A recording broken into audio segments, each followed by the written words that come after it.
아, 오늘은 특별히 전화위복이라는 제목으로 말씀을 전하도록 하겠습니다. 전화위복이라는 제목으로 말씀을 전하도록 하겠습니다.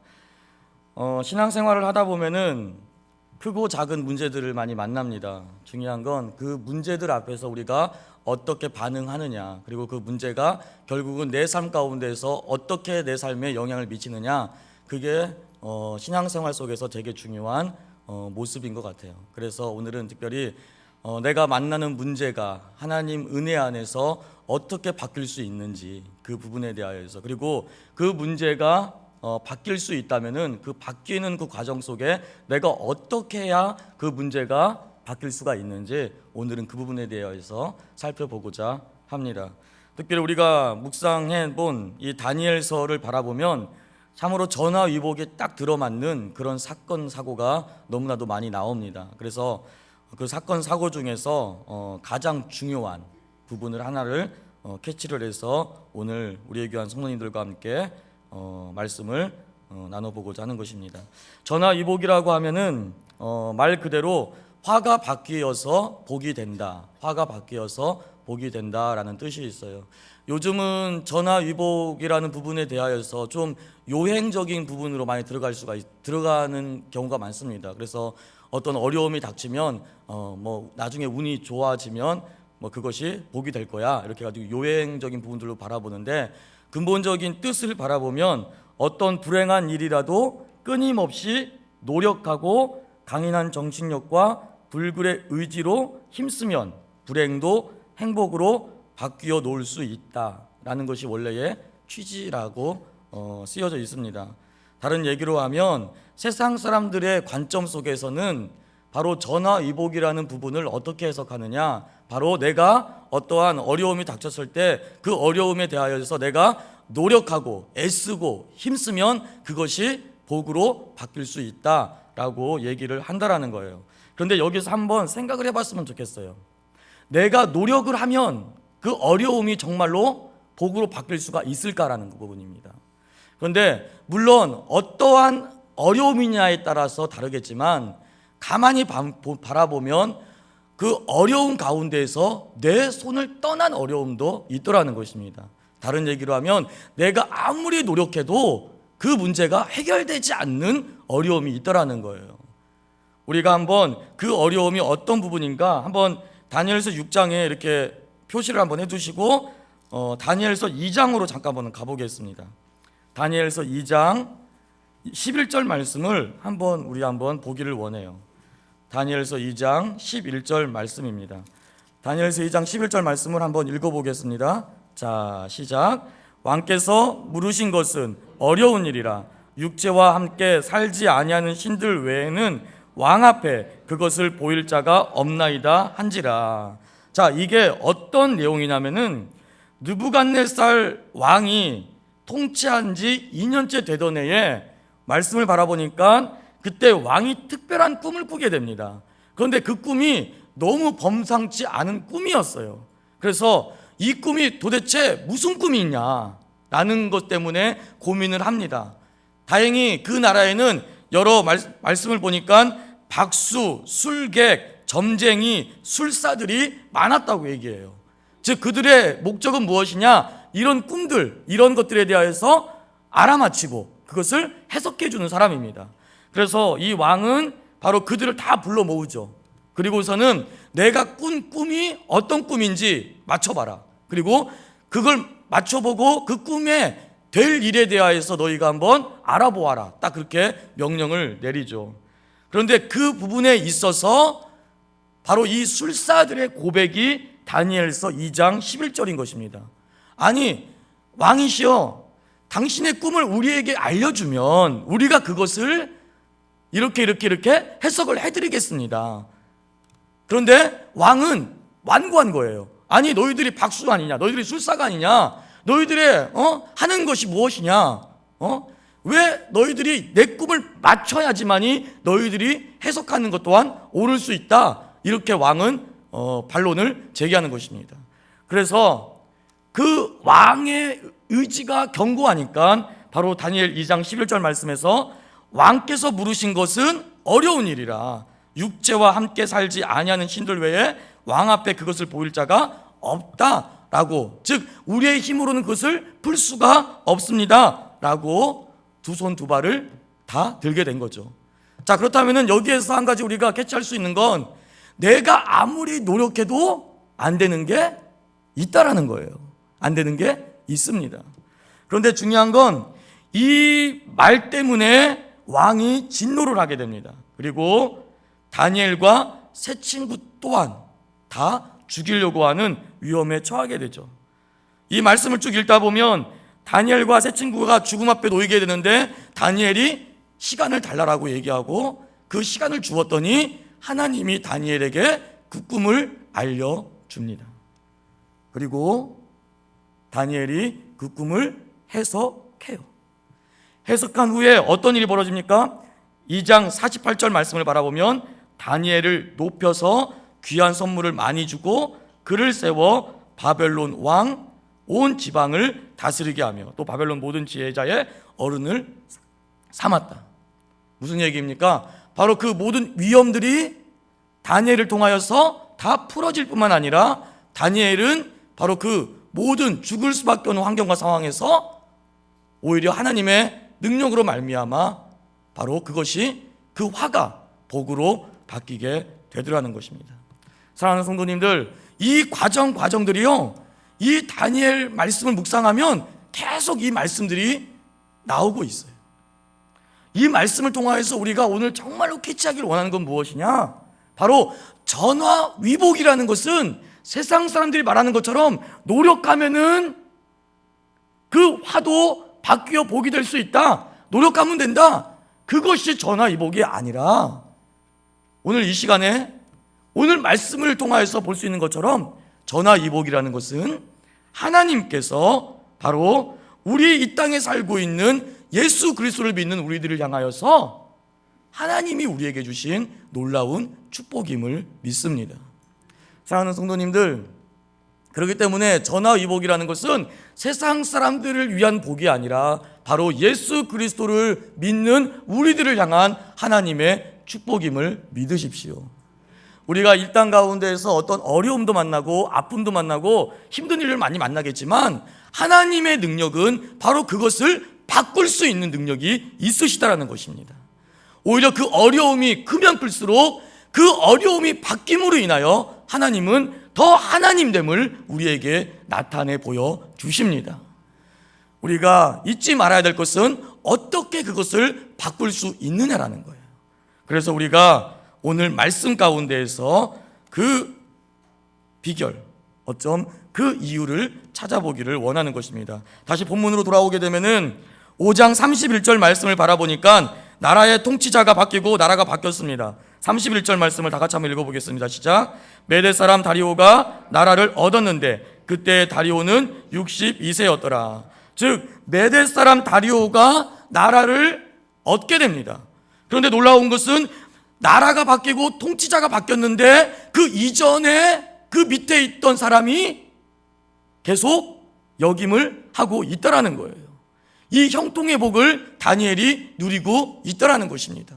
다니엘은 쉽게 말하면 공무원입니다.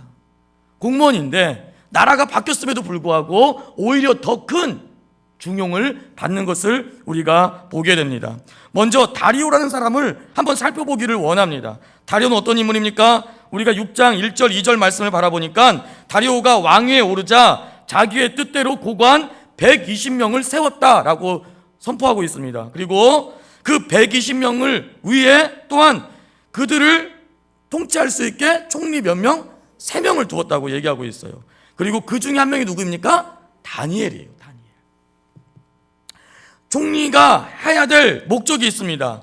그 2절 말씀의 하반절을 바라보니까 고관들로 총리에게 자기의 직무를 보고하게 하여 왕에게 손해가 없게 하기 위하여서, 즉 총리를 세운 목적은 바로 왕에게 손해가 없게 하기 위하여서 가장 믿을 만한 사람을 곁에 세워놓은 것입니다.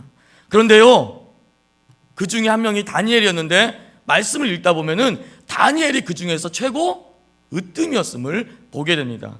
자, 그렇다면 다니엘은 어떤 사람이었느냐? 우리 6장 3절 말씀으로 한번 잠깐 가보기를 원합니다. 3절 말씀을 다 같이 한번 읽어보겠습니다. 자, 시작. 다니엘은 마음이 민첩하여 종리들과 고관들 위에 왕이 그를 세워 전국을 다스리게 하고자 한지라. 이 말씀을 바라보니까요, 다니엘은 마음이 민첩하여 총리들과 고관들 위에 뭐 했다고요? 뛰어났다고 얘기해요. 즉 그 모든 120명의 통치자들보다 뛰어난 사람이 다니엘이었다라고 얘기합니다. 다른 말로 해서 왕은 다니엘을 무척 신뢰를 했다라는 거예요. 그런데 왕의 신임을 받고 왕의 스포트라이트를 받으니까 상대적으로 그 밑에 있는 사람들이 시기를 합니다.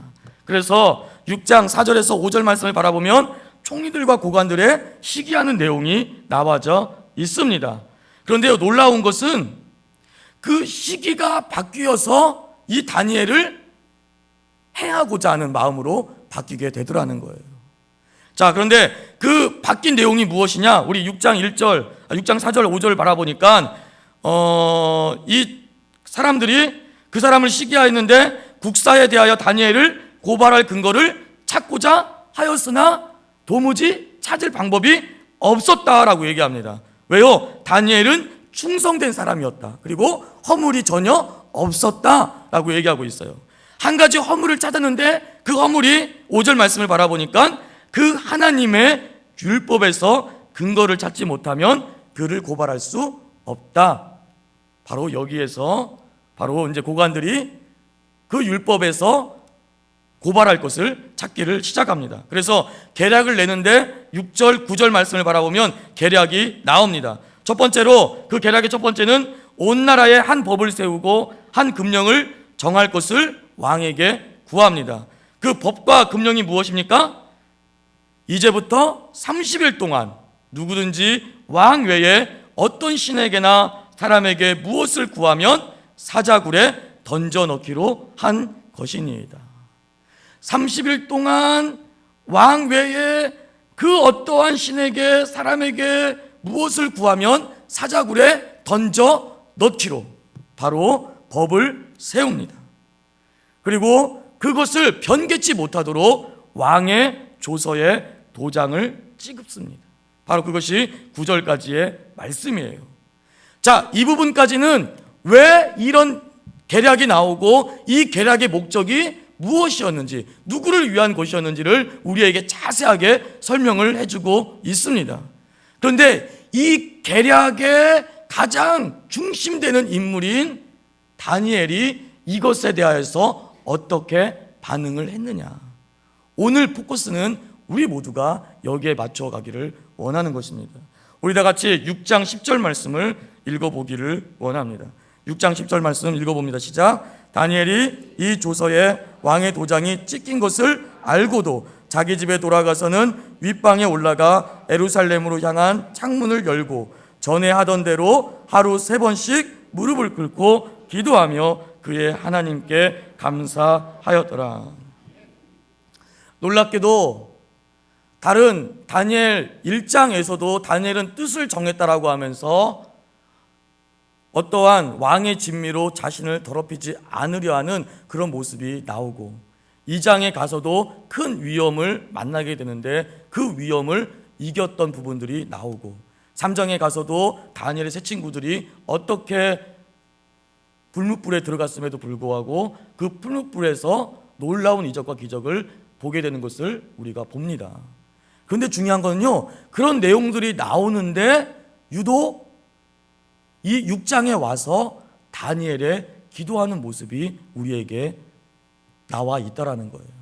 이는 다른 얘기로 하면 바로 다니엘이 어떻게 그 위기를 이기고 어떻게 그 어려움을 이기고 포로의 신분이었음에도 불구하고 어떻게 그렇게 형통의 복을 누리고 어떻게 그 위기 가운데에서도 태어날 수 있었느냐, 바로 그것을 바로 이 10절 말씀 한 절을 통하여 우리는 확인해 볼 수 있다라는 것입니다.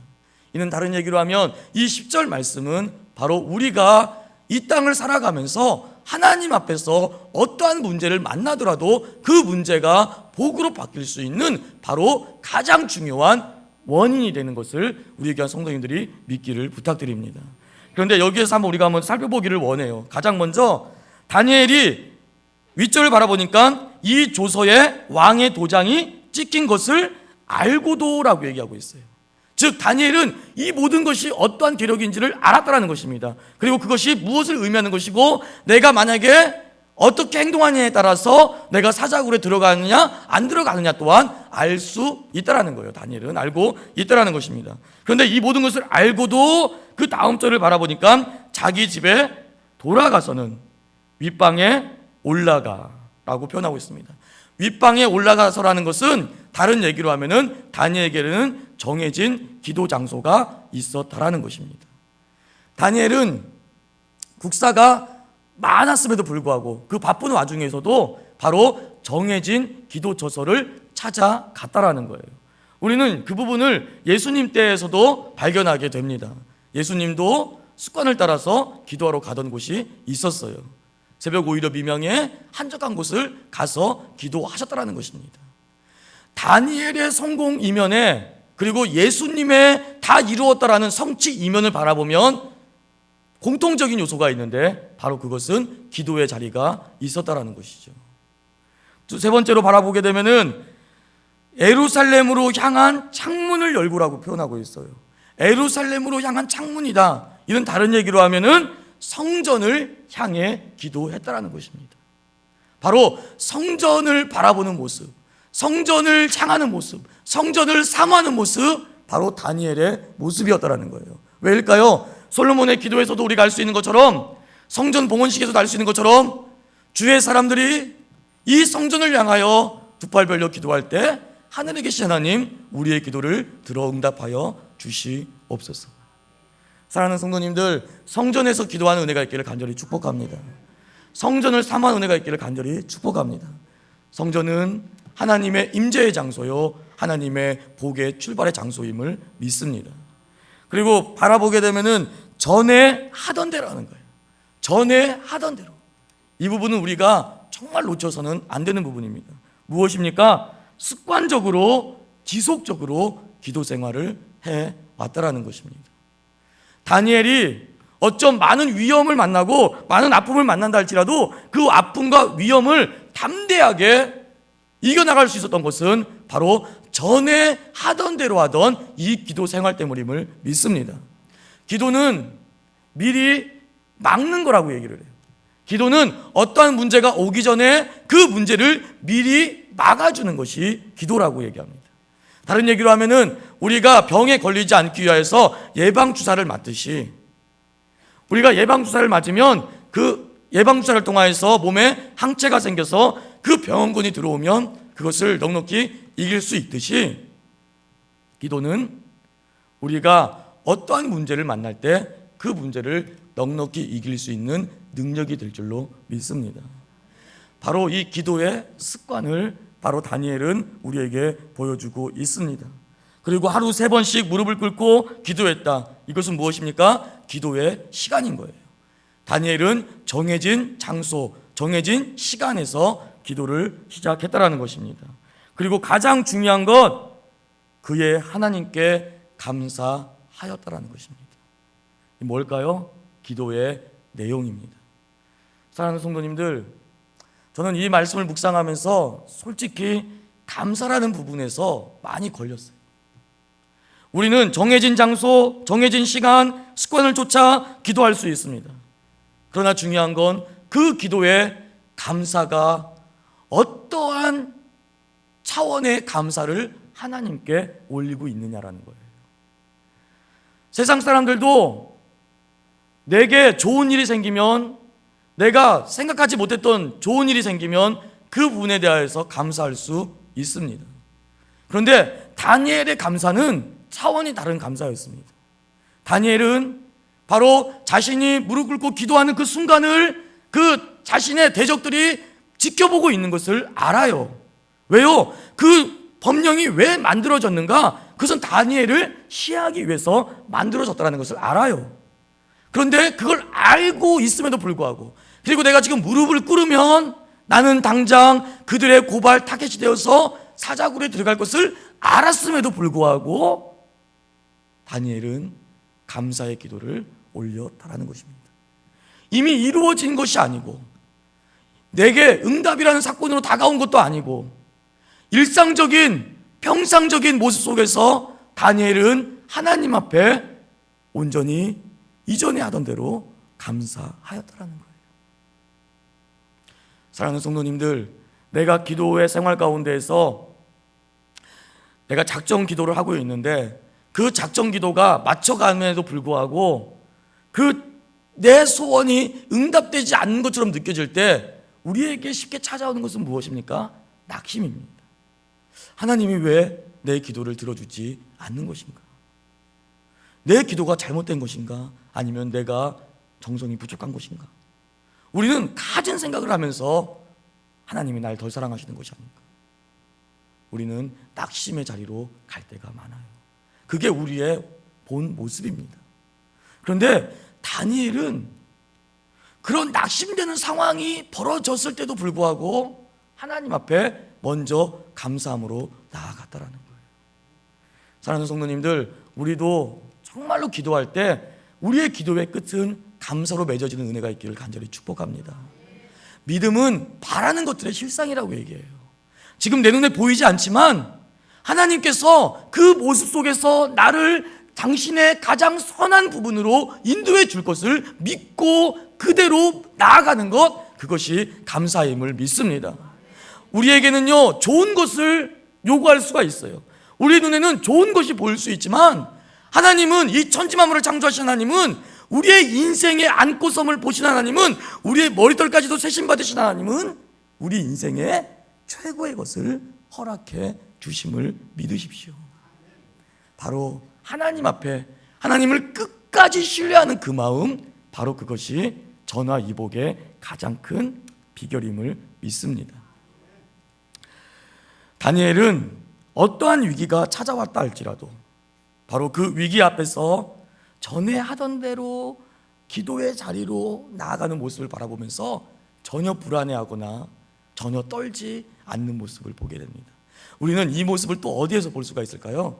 예수님이 겟세마네 동산에서 땀방울이 핏방울이 되도록 기도하신 후에 이제 때가 되었다 하시면서 그 많은 모욕, 그 많은 질문을 받을 때에도 바로 하나 떨지 않으시고 담대하게 그 모든 것에 대해서 초연하신 예수님을 발견하게 됩니다. 사랑하는 성도님들, 우리에게도 위기가 올 수 있어요. 위기는 모든 사람에게 찾아오는 것입니다. 그런데 그 위기라는 것에 대하여서 어떻게 반응하느냐가 중요한 거예요. 어떻게 반응하느냐. 그런데 어떻게 반응하느냐의 가장 중요한 뒷모습을 봤더니 바로 예수님도 그렇고 다니엘도 그렇고 바로 하나님 앞에 기도로 나아가는 기도 훈련이 되어져 있었다라는 것입니다. 사랑하는 성도님들, 기도 훈련에 오늘도 최선을 다하는 우리들 되기를 간절히 축복하는 것입니다. 기도는 정말 습관과 같이 우리의 몸에 배웠으면 좋겠어요. 우리는 그 모든 것을 알지만 우리가 정말로 어쩜 하나님 앞에 나아간다라는 그 사건 하나하나가 내가 기도하기 시작할 때 하나님은 기적을 만들어 간다라는 것, 그것을 꼭 깨닫는 저희들 되기를 간절히 원하는 것입니다. 다니엘을 고발하는 대적들, 그리고 왕의 번민, 내가 가장 사랑하는 다니엘, 그런데 그 대적들이 왜 다니엘을 고발하는지 왕 또한 알고 있기에 왕은 너무 마음이 힘들었죠.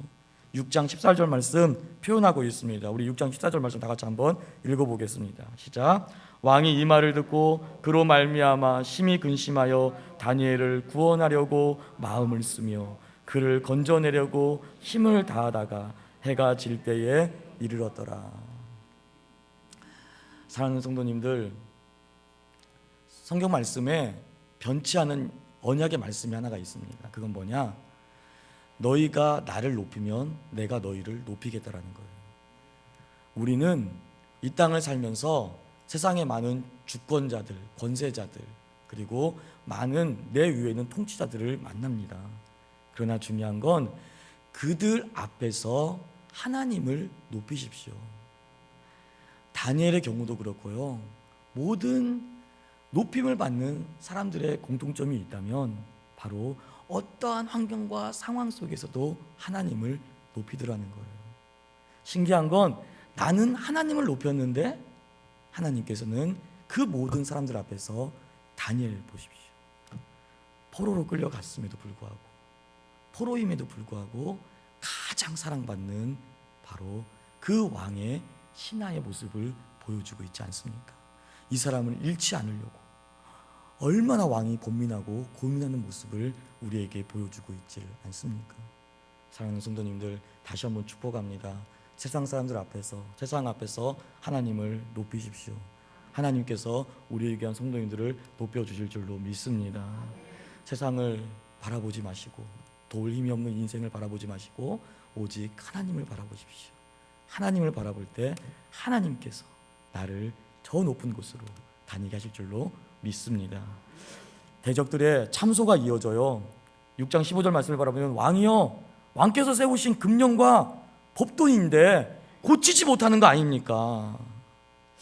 저는요, 이 말씀을 바라보면서 그렇다, 사탄의 참소를 여기에서 발견하게 됩니다. 사탄 또한 예수 믿는 우리들을 참소하죠. 우리의 허물과 죄를 구체적으로 파고 들어가서 따지고 묻습니다. 예수님을 그 주변에서 거짓 증인을 세워서 어떻게 해서든지 예수님께 죄를 뒤집어 씌우려고 노력했던 그 주변 사람들도 마찬가지인 거예요. 사탄은 어떻게 해서든지 우리들에게 어떻게 해서든지 참수해서 죄를 뒤집어 씌우려고 이렇게 애를 쓰는 것이죠. 다니엘은 어쩔 수 없이 사자굴에 16절 말씀을 바라보니까 던져짐을 받습니다. 그리고 17절 말씀을 바라보면 돌을 굴려다가 돌 어귀를 막았다라고 얘기해요. 사랑하는 성도님들, 우리가 한번 여기서 바라봐야 될 것은 무엇이냐? 다니엘이 처음에 하나님의 말씀을 믿고 나아갔는데 하나님께서는 모든 위기에서 다니엘을 건져 주셨어요. 그런데 오늘 이 말씀은요, 다니엘이 어디까지 들어가느냐? 사자 굴속까지 들어갑니다. 잘 보세요. 결국 사자 굴속까지 들어가는 다니엘을 바라보면서 우리가 정말 한 가지 또한 놓치지 말아야 될 게 있는데, 하나님은 어떤 위험이나 어려운 현실에 대하여서 크게 두 가지로 우리에게 응답하십니다. 첫 번째가 무엇이냐? 그 어떤 위험이나 아픔과 어떠한 큰 어려움 앞에서 그것을 하나님 앞에 기도할 때 미리 막아줄 때가 있어요. 미리 막아줄 때가 있습니까? 다니엘의 예를 들면 다니엘서 1장 15절 말씀을 바라보니까 다니엘이 뜻을 정하여서 왕의 진미로 더럽히지 않겠다라고 얘기하고 채식을 합니다. 그랬더니 그 채식만을 먹었음에도 불구하고 얼굴이 광채가 나고 윤택해졌다라고 표현하고 있어요. 그리고 가장 중요한 것은 환관장의 마음에 은혜를 주셨다라고 얘기하고 있어요. 즉 무슨 말이냐? 뜻을 정하고 내가 더럽히지 않겠습니다 라고 기도하고 나아갔더니 그 결단 가운데서 바로 그 기도에 응답하심으로 인해서 그 어려운 환경과 상황을 미리 다 정리를 해주시는 거예요. 바로 그런 경우가 있습니다. 그러나 중요한 건 다른 경우는 위험의 끝까지 가게 하는 거예요. 이 부분이 어려운 부분입니다. 위험의 끝까지 가게 놔두셔요. 예를 들면 다니엘의 세 친구 같은 경우에는 풀무불까지 들어갑니다. 하나님의 말씀을 붙잡고 나아가고 결단을 했는데 그 어려움 앞에서 풀무불까지 들어가게 만들어요. 그리고 오늘 경우에서 같이 사자 굴 속에 던져짐까지 받게 된다는 것입니다.